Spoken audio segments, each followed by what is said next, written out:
इस वीडियो में हम क्लास 7th की इंग्लिश की टेक्स्ट बुक रेनबो का 12th लेसन पढ़ेंगे, जिसका टाइटल है कबीर। बच्चों, आप सभी ने हिंदी साहित्य के महान कवि कबीरदास का नाम तो सुना ही होगा और हिंदी में उनके दोहे भी पढ़े होंगे। कबीरदास एक महान कवि तो थे ही साथ वो एक समाज सुधारक भी थे। जो समाज में अत्याचार होते थे या कुरीतियाँ फैली हुई थी या कर्मकांड जो होते थे या जो अंधविश्वास फैले हुए थे, उन सब की उन्होंने कड़ी आलोचना की और इन सारी सामाजिक बुराइयों को खत्म करने की कोशिश की और इसके लिए उन्हें समाज से बहिष्कार भी झेलना पड़ा। लेकिन वो अपने इरादों में अडिग रहे और अपनी अंतिम सांस तक संसार के कल्याण के लिए जीते रहे। आज इस लेसन में हम कबीरदास जी के जीवन से जुड़ी हुई कुछ घटनाओं के बारे में जानेंगे। Kabir was a great poet and saint who lived in India hundreds of years ago. Kabir एक ग्रेट पोएट मीन्स महान कवि एंड सेंट और संत थे, हु लिव्ड इन इंडिया जो भारत में रहते थे हंड्रेड्स ऑफ ईयर्स एगो सैकड़ों साल पहले। कबीर एक महान कवि और संत थे जो सैकड़ों साल पहले भारत में रहते थे। He preached people to love each other. उन्होंने प्रीच्ड मीन्स उपदेश दिया, पीपल मीन्स लोगों को, टू लव ईच अदर एक दूसरे से प्रेम करने का। उन्होंने लोगों को एक दूसरे से प्रेम करने का उपदेश दिया। He went from place to place singing songs in praise of God. He went from place to place, वो एक स्थान से दूसरे स्थान जाते थे, singing songs in praise of God, ईश्वर की स्तुति में या ईश्वर की प्रशंसा में गीत गाते हुए। ईश्वर की प्रशंसा में गीत गाते हुए वो एक स्थान से दूसरे स्थान को जाते थे। Years passed by and Kabir grew older. Years past by मतलब साल गुजरते गए एंड कबीर ग्रू ओल्डर और कबीर ग्रू ओल्डर मीन्स वृद्ध हो गए, बूढ़े हो गए। By then he had thousands of followers. By then means तब तक, he had thousands of followers उनके थाउजेंड्स मीन्स हजारों, फॉलोअर्स मीन्स अनुयायी, तब तक उनके हजारों अनुयायी बन चुके थे। Kabir's songs and poems tell us that God is everywhere. Kabir के songs मीन्स गीत और poems मीन्स कविताएं, tell us मीन्स हमें बताती हैं that God is everywhere कि भगवान everywhere मीन्स सब जगह है। His writings show that he was a true saint. His writings means रचनाएं, उनकी रचनाएं show मीन्स दिखाती हैं that he was a true saint कि वो एक सच्चे संत थे। A few of his couplets are given here which show that he was a great thinker and a social reformer too. A few means कुछ of his couplets, couplets means दोहे, उनके कुछ दोहे are given here यहाँ दिए गए हैं which show जो दिखाते हैं that he was a great thinker कि वो एक great means महान, thinker means विचारक थे and a social reformer too और एक social reformer means समाज सुधारक भी थे। उनके कुछ दोहे ये नीचे दिए गए हैं जिनसे हमें ये पता चलता है कि वो एक महान विचारक थे और एक समाज सुधारक भी थे। ये दोहे आपने हिंदी में पढ़े होंगे। पहला दोहा दिया है, ऐसी वाणी बोलिए मन का आपा खोए, औरन को शीतल करे आपहु शीतल होए। इसका अर्थ है कि अपने मन के आपा मीन्स अहंकार को मिटाकर हमें ऐसे मीठे और नम्र वचन बोलने चाहिए जिससे दूसरे लोग भी सुखी हो और स्वयं को भी, हमें खुद को भी सुख मिले। और दूसरा दोहा दिया है, कबीरा खड़ा बाजार में सबकी मांगे खैर, न काहू से दोस्ती न काहू से बैर।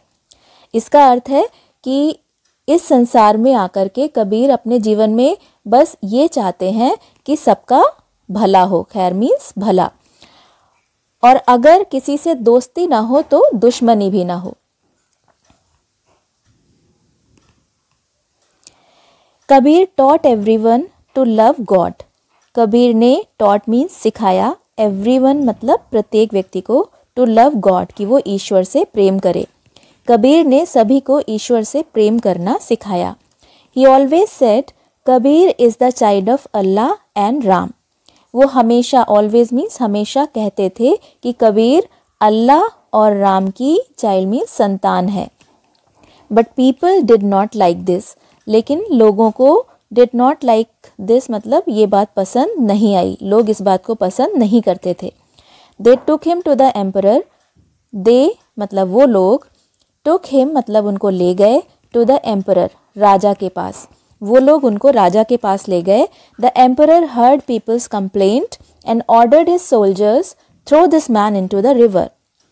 एम्परर ने, राजा ने, हर्ड मीन्स सुना, पीपल्स मीन्स लोगों की, कंप्लेंट मीन्स शिकायत को.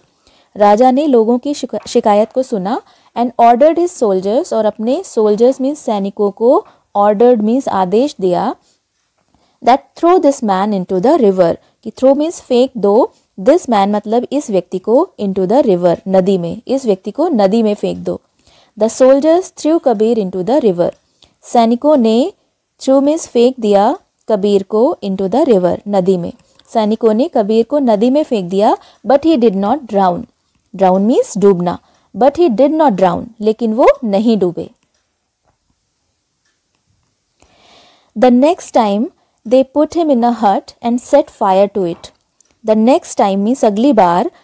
दे पुट हिम इन अ हट, उन्होंने उनको एक हट मीन्स झोपड़ी में रख दिया. And set fire to it, और उसमें सेट फायर मीन्स आग लगा दी. द हट बर्न्ट डाउन, वो झोपड़ी बर्न्ट डाउन मीन्स जल गई. बट कबीर वाज सेफ, लेकिन कबीर सेफ बने रहे, सुरक्षित रहे. Finally they through him in front of a mad elephant.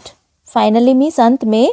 They through him, उन लोगों ने उनको फेंक दिया, in front of a mad elephant, एक पागल हाथी के, इन फ्रंट ऑफ मीन्स के सामने. अंत में उन लोगों ने उनको यानी कबीर को एक पागल हाथी के सामने फेंक दिया.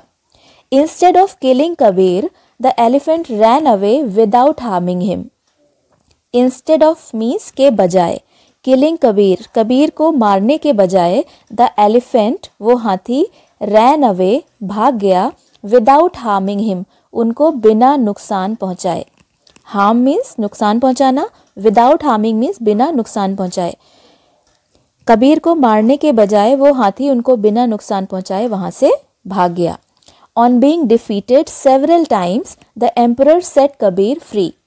ऑन बीइंग डिफीटेड, डिफीटेड मतलब पराजित होकर, सेवरल टाइम्स मीन्स कई बार, कई बार पराजित होने के बाद, the emperor set Kabir free, राजा ने, सेट फ्री मीन्स मुक्त कर दिया कबीर को, राजा ने कबीर को मुक्त कर दिया, छोड़ दिया.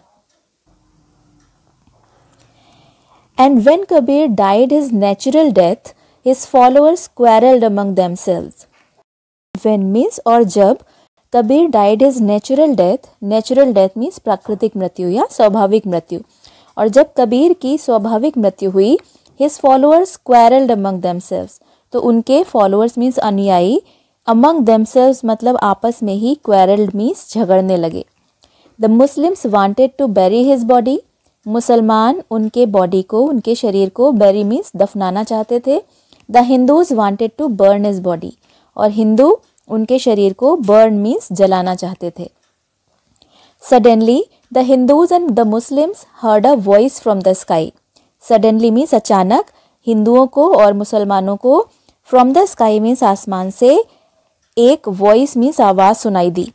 It was कबीर्स voice, ये कबीर की आवाज़ थी.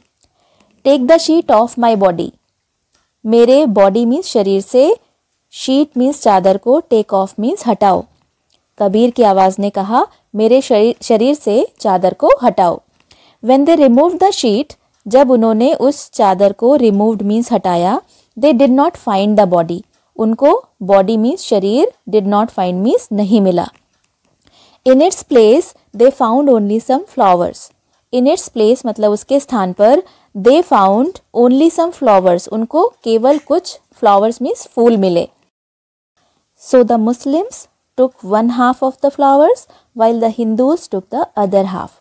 तो मुस्लिम्स ने, मुसलमानों ने, one half of the flowers, उन फूलों में से आधे फूल ले लिए, while the Hindus took the other half, और हिंदुओं ने टुक द अदर हाफ, बचे हुए आधे फूल ले लिए. इस घटना से हमें ये पता चलता है कि कबीर दास जी हिंदुओं और मुसलमानों दोनों के बीच में उतने ही लोकप्रिय थे, और उनके अनुयायियों में हिंदू भी शामिल थे और मुसलमान भी. बच्चों, ये थी कबीर दास जी के जीवन से जुड़ी हुई कुछ घटनाएं जो हमने इस लेसन में पढ़ी. इसके अलावा भी कुछ ऐसी बहुत इम्पॉर्टेंट बातें हैं जो कबीर दास जी के जीवन से जुड़ी हुई हैं और आपको पता होनी चाहिए, उनको भी देख लीजिए. He was born in the year 1440 and died in the year 1518. Kabir Das ji सन 1440 में पैदा हुए थे और सन 1518 में उनकी मृत्यु हुई थी। He was born in the Indian city of Varanasi. वो भारत के वाराणसी नाम के एक शहर में पैदा हुए थे। He did not undertake any formal education। उन्होंने कोई भी औपचारिक शिक्षा नहीं ली थी। जिस तरह हम लोग स्कूल में जाकर एजुकेशन लेते हैं, शिक्षा ग्रहण करते हैं, उस तरह से स्कूल जाकर उन्होंने शिक्षा ग्रहण नहीं की थी। His early life was in a Muslim family। उनका जो प्रारंभिक जीवन था वो एक मुसलमान परिवार में बीता था, मुसलमान परिवार के साथ बीता था, लेकिन he was strongly influenced by his teacher, the Hindu भक्ति लीडर रामानंद। लेकिन वो एक हिंदू भक्ति लीडर रामानंद, जिनको उनका टीचर, उनका गुरु माना जाता है, उनसे बहुत अधिक इन्फ्लुएंस्ड मीन्स प्रभावित थे। और उनके विषय में सबसे खास बात यह है that he did not acknowledge distinctions based on caste, कि वो कास्ट पर यानी जाति पर आधारित जो डिस्टिंक्शंस होते हैं, भेदभाव होते हैं, उनको वो नहीं मानते थे। तो इस तरह हम कह सकते हैं कि कबीर दास जी वाकई में एक बहुत ही महान कवि थे, जिनकी तुलना शायद किसी से भी नहीं की जा सकती।